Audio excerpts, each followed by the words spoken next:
Hello, good evening to you and welcome to News 360. We are live from the News Hub at Adiso Canada this evening. I'm Natalie Fort. I'm Issa Moni. The headlines for tonight is up in a moment. News 360 Headlines is brought to you by... And coming up, NDC Member of Parliament filed suit against nomination of Martin Amidu as Special Prosecutor.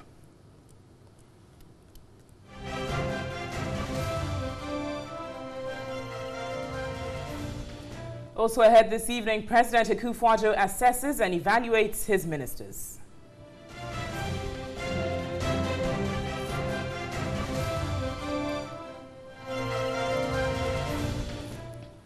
And utility service providers demand upward adjustment in utility tariffs in spite of President's assurances to reduce electricity tariffs. And delayed reconstruction of Nkokwo-Ebriem Road makes dust potential health risk.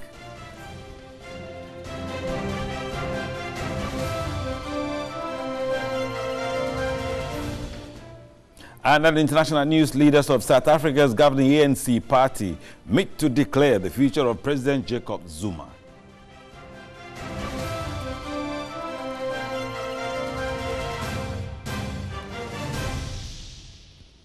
Right, we have the details including sports and entertainment coming up. And a former Deputy Attorney General, Dr. Dominic Ayine, has filed a suit to challenge the nomination of Martin Amidu for the position of Special Prosecutor.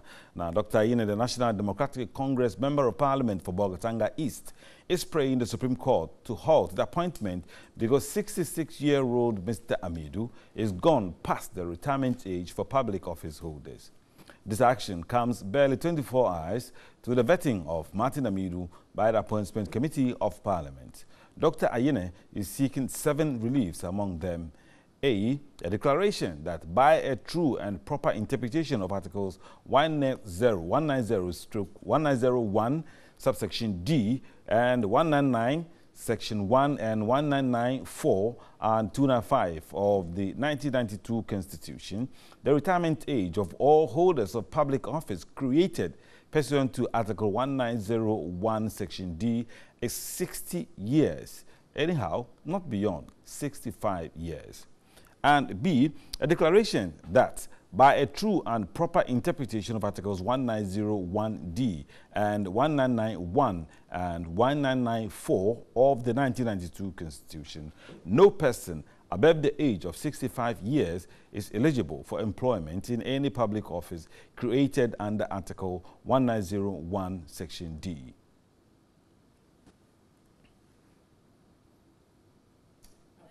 So like you saw there, the concern of NDC MP for Bolgatanga East, Dr. Dominic Ayine, is that Martin Amidu, who's to serve as the special prosecutor, or as nominee for special prosecutor, is in fact age 66. And as I have here, Dr. Ayine seeks Supreme Court's declaration. It says no person above the age of 65 years is eligible for employment in any public office created under Article 1901D. I'm going to start us from the very top, which says, by a true and proper interpretation of Articles 1901D, 1991, 1994, and 295 of the 1992 Constitution, the retirement age of all holders of public office created pursuant to Article 1D is 60 years, anyhow not beyond 65. And so the major concern here is that Martin Amidu, who's to serve as special prosecutor, is 1 year above this standard age of 65 and is 66 years old. And we should note that the effect of this could potentially actually scuttle the parliamentary vetting and subsequent approval of special prosecutor Martin Amidu. Now, no person, as I said earlier, above the age of 65 years is eligible and can even be considered for employment in any public office role whatsoever created under Article 1901D. And we should note that serving as special prosecutor is, in its simplest terms, obviously a public office role. And that's the major concern. He is 66 years old, a year above 65, and this is going to have potential great implications, in fact, on his parliamentary vetting, Issa. Right, thank you, Natalie. Great controversy on the horizon. Now, reacting to the filing of the suit, the corporate affairs manager of the Ghana Integrity Initiative, Michael Boadi, however, argues the Special Prosecutor's Office has powers equivalent to that of appeal court judge, and that some of them are 70 years and still serving. He is of the view the suit could prolong the establishment of the office. Mr. Martin Amidu was billed to appear before Parliament's Appointments Committee on Tuesday to begin vetting procedures. Corporate Affairs Manager of the Ghana Integrity Initiative, Michael Boadi, says the latest twist to the man's nomination could prolong the setting up of the Special Prosecutor's Office. We are both anxious. The alleged, perpetrators of crime are anxious to have their day in court. The country is anxious to get their resources retrieved. So any delay hurts everybody. All stakeholders are not happy with delays in the prosecution of crime in this country. And therefore, that is why GII would hope that the whole process will be handled expeditiously. Michael Boadi believes the suit will serve as a test case for the Supreme Court to handle and bring to finality the issue of retirement age in Ghana. The law makes the OSP position as a Now, President Akufo-Addo has begun assessing his ministers ahead of a possible reshuffle. The assessment committee is chaired by the president, with Vice President Dr. Mahmoud Bawumia and Chief of Staff Frema Opare as members. Now, 4 cabinet ministers, National Security Minister, Trade and Industry Minister, Regional Reorganization and Foreign Affairs Minister are meeting the panel. The meeting, which began at 5 p.m. Monday, will be a weekly practice until all ministers are assessed. The quiz will determine the future of the president's appointees as a possible reshuffle is in the offing. All right, let's now go back to the issues surrounding the appointment of the special prosecutor. And we're going to speak right down the phone line to Dominic Ayine. He's a member of parliament for the National Democratic Congress, Dr. Dominic Ayine for Bolgatanga East. Doc, good evening, and thank you for agreeing to speak on our network. Oh, thank you very much for having me. It's my privilege. Great. We understand you are behind the suit, challenging the nomination appointment of Martin Amidu as special prosecutor. But is this really an issue worth pursuing in court? Yes, it is. And I can confirm that I am the plaintiff in that suit. It is worth pursuing in court for a number of reasons. The primary one being that the integrity of the constitutional order that we have ordained for ourselves as a people must be upheld at all times. That informs the reason or the rationale behind the provision in Article 2 of the Constitution that confers a right on every citizen to take an action, to ensure that non-compliance with the Constitution, is something that the citizens should not tolerate. It's intolerable. The other reason why I think this is important is that when Parliament enacted the Office of the Special Prosecutor Act, it did not enact it as what the lawyers call an ad hominem legislation. It did not enact it with the Honorable Martin Amidu in mind. It enacted it as a statute of general application.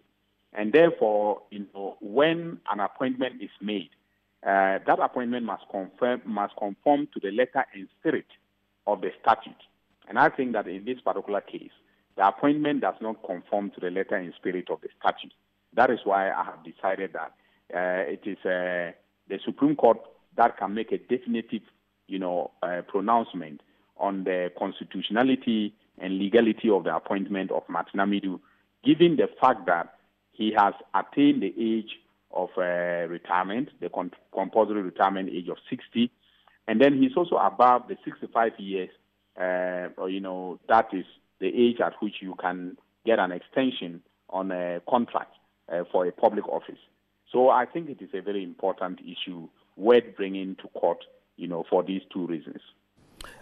Yes, Dr. Ayine, the corporate affairs manager of the Ghana Integrity Initiative has said that, well, yes, you may be right, but you look at the powers of the special prosecutor and it's equivalent to that of a high court judge. And clearly, some of the high court judges are above 70 years. So will you really survive? Oh, I don't think that the public affairs manager is right. First of all, I need to correct the impression that it's a high court judge. It's Court of Appeal.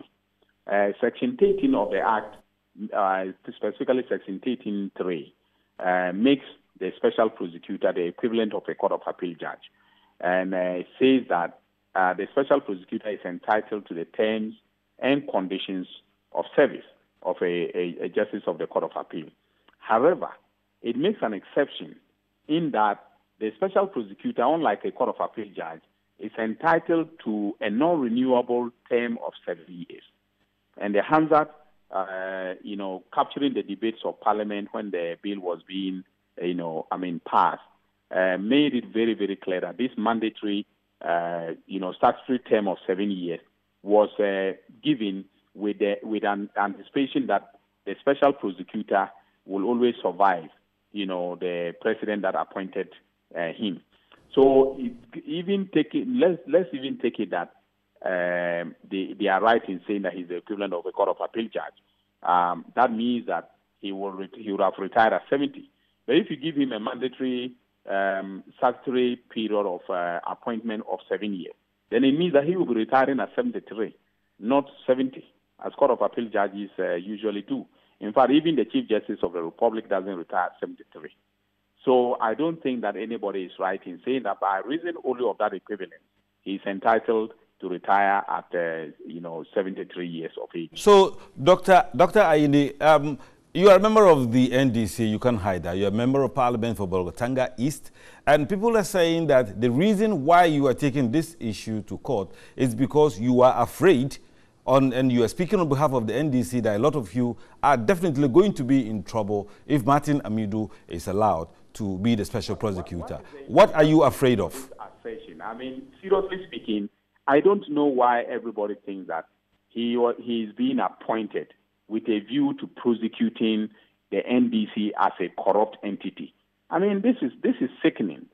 The reason why it is so is because, you see, it is one thing to make a lot of allegations against people that they are corrupt and so on and so forth. It's another thing to find the evidence, to prove their guilt beyond reasonable doubt. As a lawyer who was used to be involved in criminal defense work, all right, and then as someone who also served in the Attorney General's Department, I know how hard it is, to marshal evidence to prove the guilt of someone beyond reasonable doubt. So it is not as if Martin Amidu was just coming to grab all of us and throw us into jail, and because of that we are all afraid and we don't want him to be appointed and so on. Yeah. We need to leave the politics and the pettiness out of this important matter. All right. In our discourse about corruption and its impact on the welfare of Ghanaians, we need, to be non-partisan. We need to be citizens engaged and committed, towards the eradication of corruption. And I don't think that Martin Amidu is the magic one that everyone, needs to rid Ghana of corruption. I don't think that Martin Amidu was coming with a view to prosecuting only NDC members. If that is the view, then I think that it's a danger to our constitutional democracy, because a very partisan special prosecutor will not do a good job, because then he will be looking at one side, and then the other side can go on with corrupt practices. That it doesn't matter how deleterious the effects will be. And I think that is bad for our country as a whole. So, Dr. Ayine, is it your intention to stop the vetting tomorrow? If it is, Parliament is saying that the chairman of the Appointments Committee, the Honorable Jose Wusu, said they have not received copies of your suit. What is your response to that?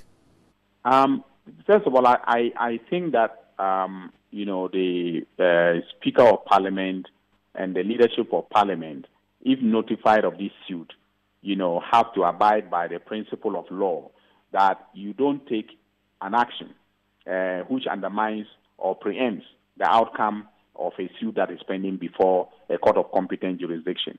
I did not, my lawyer did not advise that we ask for a restraining order, because we know that Parliament is a master of its own procedures and can decide that it is going to go, ahead.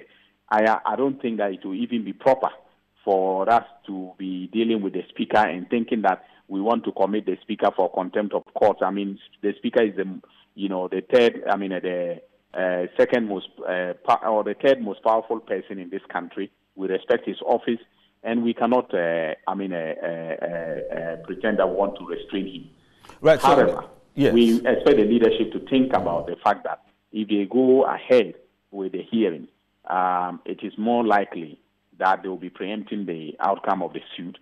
But however, the Supreme Court, may, if they agree with us, declare the approval process null and void and of no effect, in which case it will be an exercise in futility. Dominic Ayine, we're grateful for your time. He's a member of Parliament for Bolgatanga East, and his controversy and the trouble is all about appointment of Martin Amidu as the special prosecutor to fight corruption in Ghana. Certainly, Issa, but let's turn to some other stories now. Utility service providers are demanding an upward adjustment in tariffs. The figures they are asking for translates into about 200% increases of what was approved in 2015. Their demand comes despite assurances from President Akufo-Addo that electricity tariffs for certain categories of consumers would be reduced effective January 2018. President Akufo-Addo on January 15th announced a 14% average reduction in electricity tariffs for some non-residential users with effect from January 2018. Non-residential tariff rate, which is the rate that includes all of you here, is being reduced by 14%. But at a joint consultative meeting organized by the Public Utilities Regulatory Commission, PURC, in Accra, utility service providers presented their proposals for upward tariff adjustment and justified the need for it. ECG is requesting a 64% increase in tariff from its current 22 pesos a unit to 36 pesos. Gridco 31% from its current 5.04 pesos per kilowatt per hour to 6.58 pesos, and Nedco 7% from its current 0.631 pesos per unit to 0.67 pesos. The ECG justified the increment to enable it meet its operational cost as it made losses in the previous year. ECG's tariff proposal is not largely about the numbers. It's about a structural reform. And that reform we are talking about will cover self-generation, what we call net metering, customers who want to generate power from renewable energy, and then also utilize the grid as backup. The MD for Ghana Water Company, Clifford Brymer, noted the company is on a path to reforms and should be given the needed support to enable it deliver on its mandate. We are using more chemicals now than the chemicals are not produced in Ghana. We import them. And if you use more chemicals, exchange rates losses, of course, your operation costs will go high. Ranking member for Mines and Energy, Adam Mutawakilu, was disappointed the VRA was not present at the meeting to present their proposals to enable the determination of the end-user tariff increment. ECG, last year, they've taken on board 2 power IPPs, which tariffs haven't been inputted into this. So that means they were using their distributing service charges to service. That's why we recorded almost 600 million debt in respect to ECG alone for 2017. I think that if we revamp them to be able to invest in their assets, it has a potential of reducing the technical losses. A stakeholder, Ken Ashigbe, disagreed with the utility service providers over their proposed increment. With the reduction in gas, the cost of gas, generation prices should come down, so that should cascade into all the utilities, reducing their cost of power. And we'd rather have a reduction in the cost of utilities rather than the 60-odd percentage that ECG is asking for. Chairman of the Technical Committee of the PURC, Ishmael Ejekumhini, said the demand will be given the necessary assessment. We're going to take everything into consideration and then take a decision based on what we've seen and our own views as to the appropriateness of the kinds of money they are asking for. And also in the news tonight, the Ghana Institute of Surveyors wants government to ensure boundaries of mining concessions are well demarcated before the ban on illegal and small-scale mining is lifted. President of the Institute, Surveyor Edwin Adotewia, further proposed the miners should disclose the source of water to be used for the washing of the minerals to prevent miners from polluting river bodies. It's been 10 months since government imposed an indefinite ban on illegal and small-scale mining activities. The Small-Scale Miners Association keeps pleading with government to lift the ban on their operations after having lost their livelihood and investment. At the launch of the 13th Surveyors Week in Accra, President of the Ghana Institute of Surveyors, Edwin Adotewia, suggested well-demarcated boundaries for every valid concession should the ban on the small-scale mining be lifted. Their area of concession should be demarcated on the ground and pillared to, let's say, 3 feet above the ground, and also colored in a specific way so that any average farmer, district assembly chief, whoever is in a resident in that community will know that it is the concession area. Why are we saying so? More often than not, 5 acres turns out to be 20 acres. 20 acres turns out to be 100 acres. Why? Because the concession areas are not demarcated. He also wants the miners to make known the source of water to be used and how the wastewater will be disposed of. When they wash the ore, where does the water, what we call dirty water, where does it flow to? If it is going to flow into an existing river, we propose it should not be accepted. They should have a way to dispose or save or whatever, store that wash water so that we don't damage our rivers. On the issue of conflict between farmers and herdsmen, the Institute of Surveyors wants the creation of ranches in communities where these clashes persist in order to ensure peaceful coexistence between herdsmen, landowners and farmers. Such lands, if we can control it and develop ranches around them and collect a fee from the herdsmen, it will be a win-win situation. They will not have the chance to come and eat our crops and will also generate revenue from the grasses hay that they are feeding on. The Institute is also cautioning individuals, investors and developers to seek advice in their search for landed property. We advise that don't believe that the estate developers or those agents are in quote people who always register their document. A vast land, they are sending it in digital format on computer. You see it, you are happy. You buy, they are not even having any document. The 13th Surveyors Week is on the theme Industrialization and Wealth Creation, the Role of the Surveyor. Right, you're on News 360 and still to come tonight. Delayed reconstruction of Nkokwo Ibrahim Road makes dust potential health risk.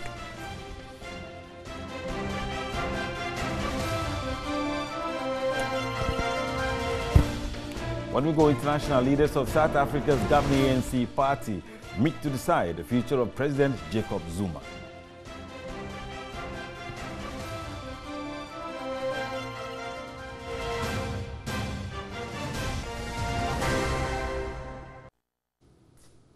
Welcome back to News 360. Time now for the top stories from the world of business. And the Italian multinational oil and gas company, Eni Ghana, is to develop a solar power component to the Bui hydropower facility, as well as the other hydropower facilities managed by the Volta River Authority. This was disclosed at the signing of a memorandum of understanding between the Ministry of Energy and Eni Ghana. The MOU is to ensure Eni Ghana develops a solar power component of hydropower facilities as the country introduces more renewable power sources to the energy mix. Already, the Bui Power Authority intends to add 250 megawatts of solar energy to the 400 megawatts produced by the hydro facility. The Minister for Energy, Boakye Jakon, outlined the importance of the deal to Ghana. It will allow us to manage the reservoir much better in terms of drawdown, if we put the PV panels on the water bodies largely, then we save the situation of land use. Our waters would get cooler. Cooler waters means that you get more oxygen. More oxygen means more plankton. More plankton means more fish. The minister, however, said the cost of power would have to be negotiated later by the government and the investors. These are negotiated. The power, we have said that we are not going to buy power for more than 10 cents. The executive vice president of ENI Ghana, Luca Cosentino, promised his group is committed to developing renewable energy in Ghana, indicating Ghana is well positioned for the task ahead. I can tell you that ENI is extremely committed in helping and doing as much as we can to develop the renewable energy sector in this country. We are very willing to do so. We believe that Ghana has the natural resources, as you say, has the, let's say, the maturity, the political maturity to do this, to step into this process, and the idea of using the dam as a possible first step to start is an excellent idea. With the current energy mix, hydro has an installed capacity of 1,580 megawatts, thermal an estimated 2,192 megawatts, 22.6 megawatts for renewable energy.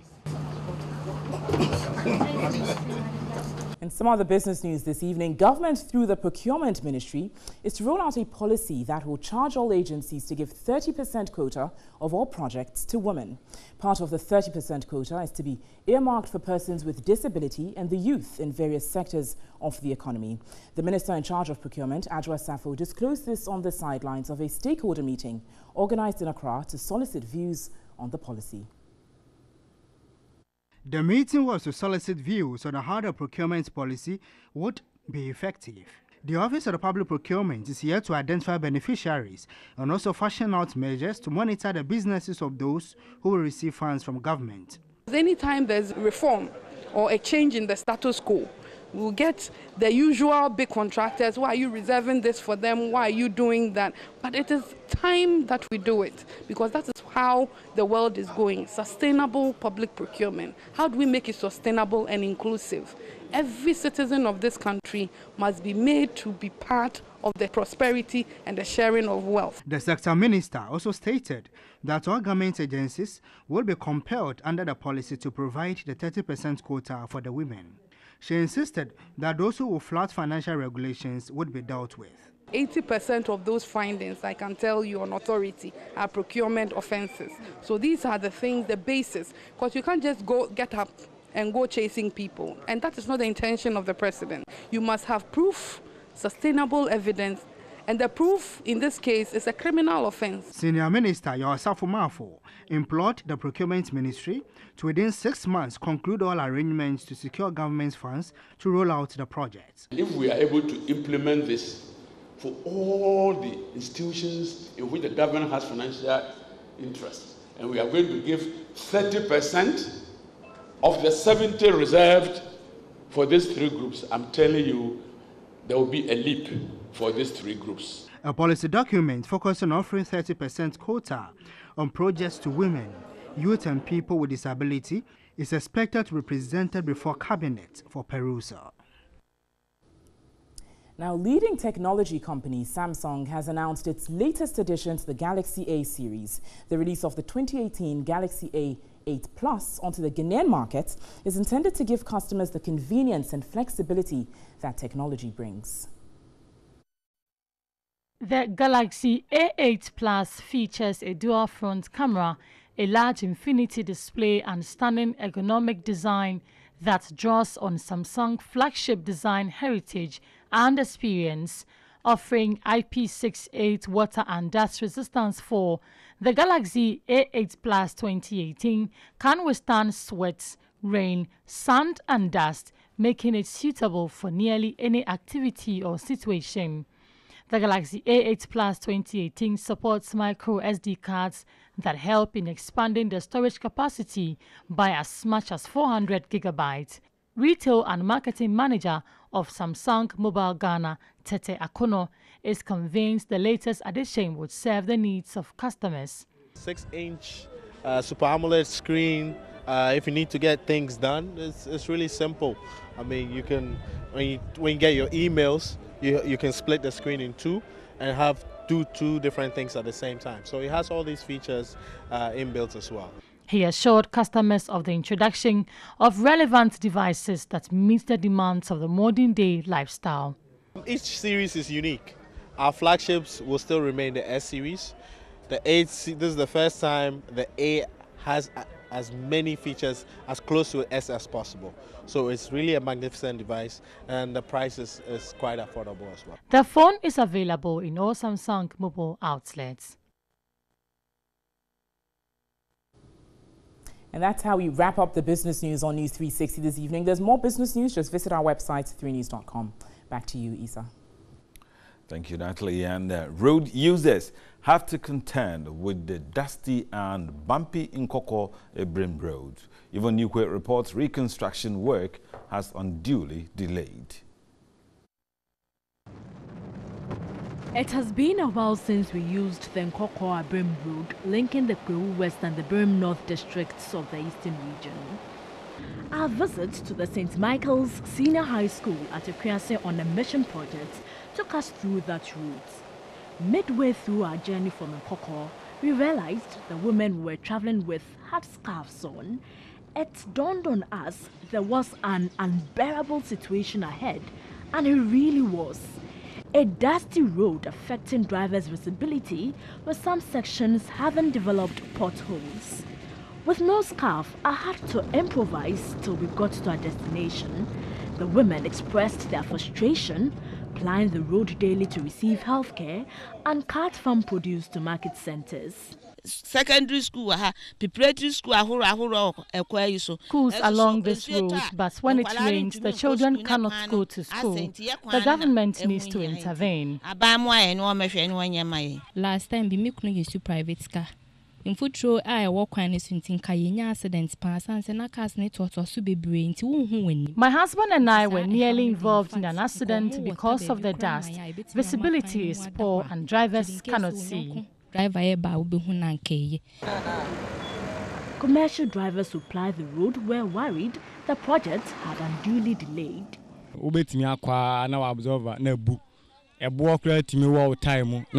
Your shock absorbers can easily be damaged. Sharp objects burst our tires. Every week, we have to go to the mechanic. At the Equiase section, we observed motorbikes transport had already sprung up, cashing in on the situation.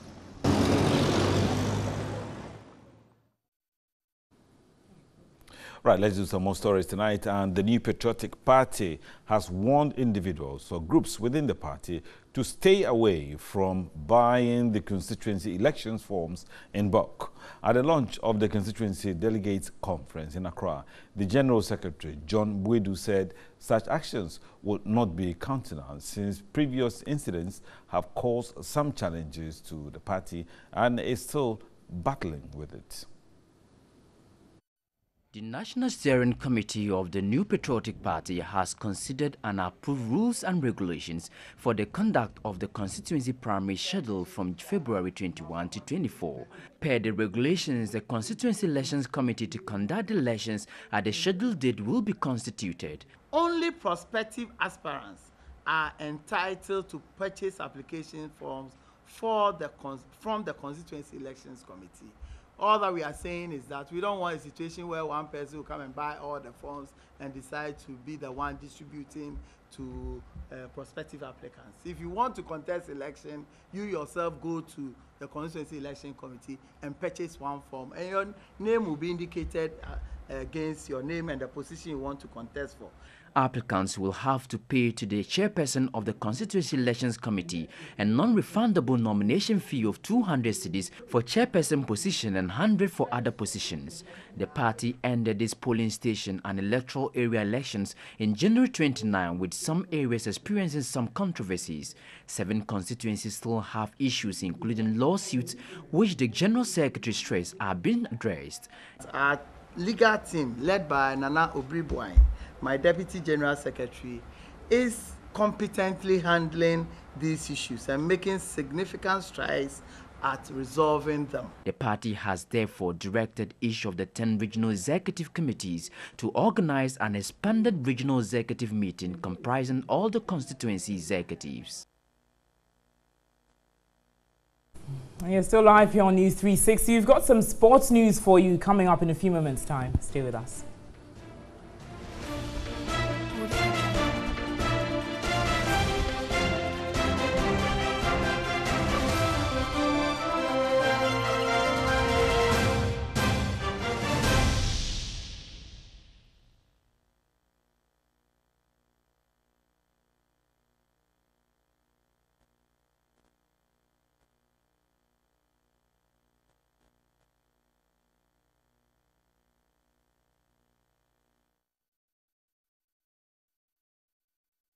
Leaders of South Africa's governing ANC party are meeting to decide the future of President Jacob Zuma. The National Executive Committee, NEC, is likely to ask him to step down. ANC President Cyril Ramaphosa acknowledged on Sunday that the issue was causing disunity and discord. Mr. Zuma, 75, faces a number of corruption charges after 9 years in power. There are 112 members of the NEC, and many may want to share their views during the meeting in Pretoria, meaning it may not finish until late Monday. Oxfam's deputy chief executive has resigned over the handling of a sex scandal involving aid workers. The British charity is accused of concealing the findings of an inquiry into claims staff used prostitutes while delivering aid in Haiti in 2011. Penny Lawrence said she was ashamed and takes full responsibility. Oxfam, which denies a cover-up, has met with the International Development Secretary in a bid to prevent its government funding from being cut.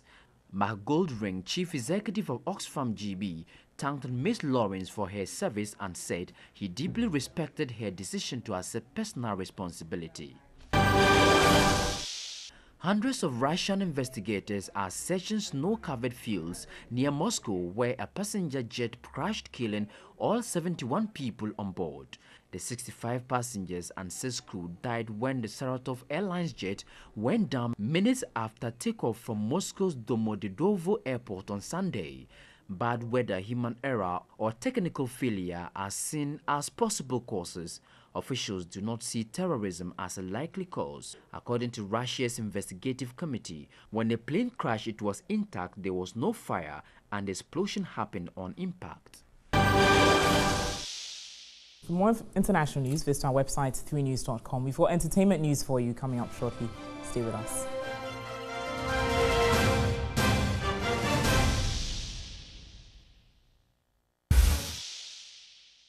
Now to the most dominant entertainment issue around now. The one-week observation for the late dancehall songstress Ebony Rains has been scheduled for Sunday, February 18 at the St. Martin de Porres School in Dansoman.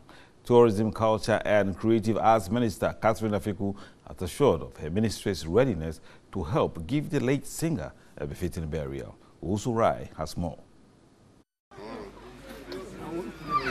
Monday, February 12, 4 days after the dancehall sensation's demise, her family house continues to welcome mourners. Ebony's manager, Ricky Nanajiman, aka Bullet, who was not in Ghana at the time of the singer's tragic death, touched down on Sunday night. The visibly worried manager visited Ebony's family house to console the grieving family. I'm a Christian, and the Bible says that in everything you need to give thanks to God. Okay, so I'm so happy. I'm so happy that she was able to do a lot in her short time on this earth, and that's what I'm proud of. Bullet bemoaned the practice of prophets riding on Ebony's death to claim fame. They should know that there are a lot of people involved. I mean, the parents, the father, the mother, the siblings, and loved ones. I mean, they should know what they say about the dead. You understand? Because everybody's going to die one day. She's found hers. What about you? And the Bible says we shouldn't judge people. Whatever is going on, I don't want to talk about it. I mean, we give everything to God. I mean, God will be the final judge. The Minister of Tourism, Culture and Creative Arts, Catherine Afeku, also led the leadership of Musiga, Gamro and other industry stakeholders to console the family. And I dream was a Mamunko any Yause and the Ministry of Tourism, Arts and Culture and Musica and Atnasi. I dream was a Sabi a year de Bonsawa. Na a year so there face and why na Jadake so Sumasia Oki no Nimabayue into Ye Ministry no near Yonko and the Musica and a Gamro. And a Gamro, ye pese ye near Busiano, Fasa apamno, mana ye need to me say between a canis. I just about 9 so na yasre quine. Ebony's father, Nana Puku Kwaten, was appreciative of the visits and the offer to help give Ebony a deserving send-off.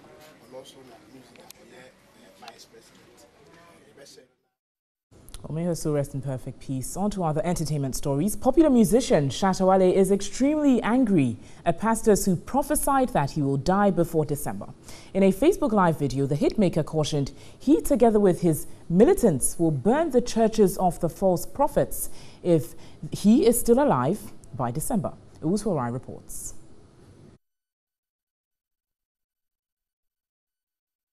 Exciting story. We'll bring in our subsequent bulletins though. Threatening to burn down the churches. That's a serious one, but yeah. Well, it's a difficult one. I mean, trying to see leaders of churches predicting the death of popular artists. It is. It might get a bit irritating. I think it's really a strange situation that we will find ourselves. I mean, God reveals to redeem. To redeem. That's what they say. So if you see it, you pray against it, but you wait for it to happen, and then you say, I saw it in my dream. Very true. Yes, absolutely. I'm sure we have to get our pastors to pray for this nation and to save us, isn't it? Yes, we should. Well, on that note, we bring News 360 to an end this evening. Thanks so much for watching. I'm Natalie Fort. And I'm Isa Moni. Have a wonderful evening.